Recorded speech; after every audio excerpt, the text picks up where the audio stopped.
Hello friends, आज का हमारा टॉपिक है प्रोसेसिंग डिवाइस। ये किस टॉपिक के अंदर आता है? तो हमने पार्ट्स ऑफ कंप्यूटर पढ़ा था ना। ये था हमारा पार्ट्स ऑफ कंप्यूटर जो हमने आगे के लेक्चर में कंप्लीट किया है। ठीक है, तो उसमें हमारा सबसे पहले था इनपुट डिवाइस, उसके बाद था processing device, then storage device, output device and users. इतना टॉपिक था हमारा पार्ट्स ऑफ कंप्यूटर में, जिसमें से इनपुट डिवाइस हमने कंप्लीट कर लिया। ठीक है, अब हमारा आता है प्रोसेसिंग डिवाइस। इस टॉपिक को हम अब कवर करेंगे, तो यही हमारा आज का टॉपिक है प्रोसेसिंग डिवाइस। तो प्रोसेसिंग डिवाइस होता क्या है, किसे कहते हैं, पहले हम ये जानेंगे। Processing device, a processing device is responsible for converting the data into useful information. Processing device क्या करता है? किसी भी डेटा को यूजफुल इंफॉर्मेशन में कन्वर्ट करता है। कोई भी हम डेटा देंगे उसको यूजफुल इंफॉर्मेशन, हमें जो चाहिए वैसा ही इंफॉर्मेशन में कन्वर्ट करेगा।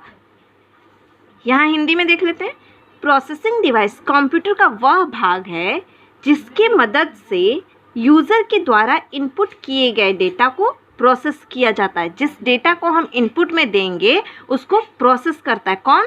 Processing device. जैसे कि इनपुट में हमने दिया a+b, कोई भी a+b, a है 5, b है 6, तो 6 + 5 11, ये आउटपुट में प्रोसेस करके दिया जाएगा। तो ये प्रोसेस कौन करेगा? प्रोसेसिंग डिवाइस इसका प्रोसेस करेगा। तो प्रोसेसिंग डिवाइस क्या है? वह कंप्यूटर का वह भाग है जिसकी मदद से यूज़र कौन है? यूज़र हम लोग हैं जो इनपुट दे रहे हैं ना, हम लोग इनपुट दे रहे हैं ना। 5 + 6 लिखेंगे या फिर हम लोग ऐसे टाइप करेंगे दिस इज़ अ मैप। तो हमने जैसे टाइप किया, ये कंप्यूटर है, ठीक है,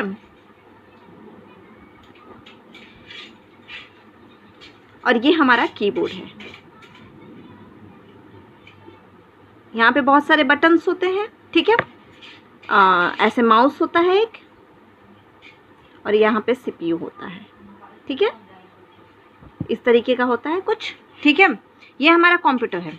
हम इनपुट यहाँ से देते हैं, देखिए यहाँ पे हमने दबाया, ऐसे ऐसे ऐसे करके यहाँ पे टाइप किया दिस इज़, तो यहाँ से हमने टाइप किया टी, पहले हमने दबाया टी, तो यहाँ से ये सीपीयू में जाएगा। ये यहाँ से हमने इनपुट दिया, ये इनपुट हम इनपुट देंगे ना, जब हम टी को ऐसे दबाएंगे टी, तो टी को हमने इनपुट में दिया, यहाँ पे हम इनपुट देंगे तो वो टी यहाँ पे जाएगा और यहाँ पे बोलेगा कि टी लिखो, इसके ऊपर टी लिखो। ये प्रोसेस करेगा यहाँ पे, फिर यहाँ पे वो टी लिखा जाएगा, ठीक है।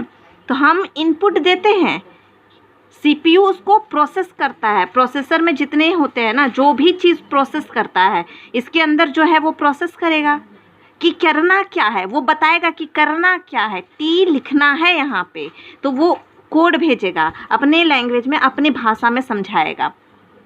कंप्यूटर का भाषा क्या होता है? 0 और 1 होता है ना। हमारा लैंग्वेज होता है, जैसे हम हिंदी बोल रहे हैं, कोई कह रहा है, कोई एक इंसान है ये इंग्लिश बोलता है, ठीक है, ये दूसरा है ये हिंदी बोलता है, ठीक है। तो ये इसको बोलेगा, इसको बात करना है, इसको इंग्लिश नहीं समझ में आता, इसको हिंदी नहीं समझ में आता, बीच में एक ट्रांसलेटर है, ये इसको दोनों लैंग्वेज आता है, इंग्लिश हिंदी दोनों आता है, ठीक है। ये बोलेगा ही इज़ अ मैन, तो ये क्या करेगा? इसने बोला ही इज़ अ मैन, तो इसके इनपुट को वो लिया, उसको वो प्रोसेस किया, ट्रांसलेट किया। इसका काम है इसको बताने के लिए आउटपुट देना, ट्रांसलेट करेगा, वह लिखेगा ही इज़ अ मैन, तो इसको वो हिंदी में इसको बताएगा, क्योंकि इसको तो आता नहीं है इंग्लिश, इसको इसके लैंग्वेज में समझाना पड़ेगा। तो इसके लैंग्वेज को वो इनपुट में लेगा और उसको ट्रांसलेट करेगा और लिखेगा वह एक आदमी है। इसने प्रोसेस किया, ये प्रोसेस किया ना इसने, he is a man input में गया, ही इज़ अ मैन, ये इनपुट दिया गया, इसको ही इज़ अ मैन, ये इनपुट है, इसको दिया गया, ये उसको प्रोसेस करेगा, चेंज करेगा ताकि इसको समझ में आए, कंप्यूटर को समझ में आए। ये है हमारा कंप्यूटर। कंप्यूटर को ये आदमी का भाषा समझ में नहीं आता है, हम जो बोलेंगे वो कंप्यूटर को नहीं समझ में आएगा।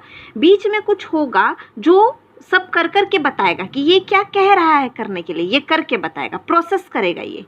तो ये इसको इनपुट दिया, ये ट्रांसलेट करेगा, वह एक आदमी है, और इसको बताएगा वह एक आदमी है, ये ऐसा कह रहा है। अगर ये कहता है कि आई एम एन इंडियन, मैं एक इंडियन हूँ, ठीक है, इसने बोला, पर इसको तो नहीं समझ में आया ना कि ये क्या कह रहा है। तो इसके डेटा को ये लेगा, इनपुट, ये इसको इनपुट देगा, ये उसको प्रोसेस करेगा और इसको समझाएगा।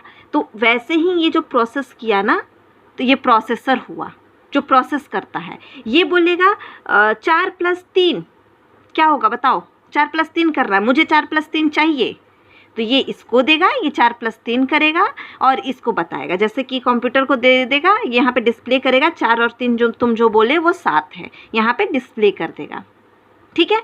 तो हम यूज़र होते हैं, जो हम यहाँ पे टी को क्लिक किए, टी पे प्रेस किए बटन, ये जाके इसको बताएगा। हमारे कीबोर्ड के ऊपर तो टी लिखा होगा, हमारे कीबोर्ड के ऊपर टी लिखा होगा ना, लेकिन कंप्यूटर को तो ABCD आता नहीं है। उस टी का कोई कोड होगा 01000101, इस तरीके का कोई कोड होगा बाइनरी डिजिट में, 0-1 के लैंग्वेज में, क्योंकि कंप्यूटर को सिर्फ 0 और 1 का लैंग्वेज समझ में आता है। वो इस कोड को इसको सेंड करेगा, ये वाला कोड जाएगा यहाँ पे, फिर इसको समझ में आएगा, अच्छा तुम ये कहना चाहते हो, इसको डिस्प्ले करना चाहते हो यहाँ पे, तो वो इसको यहाँ पे डिस्प्ले कर देगा टी। इस कोड का मतलब है टी, समझ में आया। तो ऐसा डिवाइस जो प्रोसेस करता है उसको हम प्रोसेसर कहते हैं। तो प्रोसेसर कौन कौन सा होता है, कंप्यूटर में लगा CPU एक प्रोसेसिंग डिवाइस है कि CPU प्रोसेसिंग का काम कर रहा है ना, तो CPU एक प्रोसेसिंग डिवाइस है।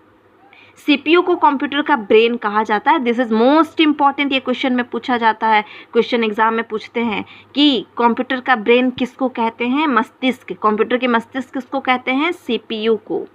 यह एक छोटा चिप के समान होता है, एक छोटा सा चिप होता है, ठीक है, और यह मदरबोर्ड पे लगा रहता है। मदरबोर्ड कहाँ पे होता है, मदरबोर्ड एक बड़ा सा बोर्ड होता है, इसी के ऊपर CPU लगा रहता है। CPU एक चिप है, इसमें बहुत सारे चिप लगे हुए होते हैं, उसी में से एक CPU लगा रहता है, इसमें चिप ICs ये सब लगे हुए रहते हैं मदरबोर्ड के ऊपर, ये मदरबोर्ड होता है, ठीक है। और ये मदरबोर्ड CPU के अंदर होता है। CPU कहाँ होता है, CPU मदरबोर्ड पे होता है, किस पे, मदरबोर्ड, और यही मदरबोर्ड CPU के अंदर रहता है, इसके अंदर, इस डब्बे के अंदर, इसीलिए इस डब्बे को हम CPU बोलते हैं, ठीक है। तो ये देखिए प्रोसेसिंग डिवाइस का एग्जाम्पल कौन कौन सा है, मदरबोर्ड प्रोसेस करता है, CPU, रैम, रोम, ये सब प्रोसेसिंग डिवाइस है। हम जो भी इनपुट देंगे, उस इनपुट को प्रोसेस किया जाएगा और उसके बाद आउटपुट मिलेगा हमें, ठीक है। तो हमारा जो प्रोसेस हुआ, उसको जो चीज़ प्रोसेस किया उसको हम प्रोसेसिंग डिवाइस कहते हैं, और वो है मदरबोर्ड, CPU, रैम, रोम, ठीक है। तो प्रोसेसिंग डिवाइस होता क्या है ये हमें समझ में आ गया। तो इसके बाद नेक्स्ट लेक्चर में हम पढ़ेंगे CPU क्या होता है, फिर रैम, रोम सबको डिटेल में पढ़ेंगे, ठीक है। तो आज का लेक्चर यहाँ पे कंप्लीट होता है। धन्यवाद।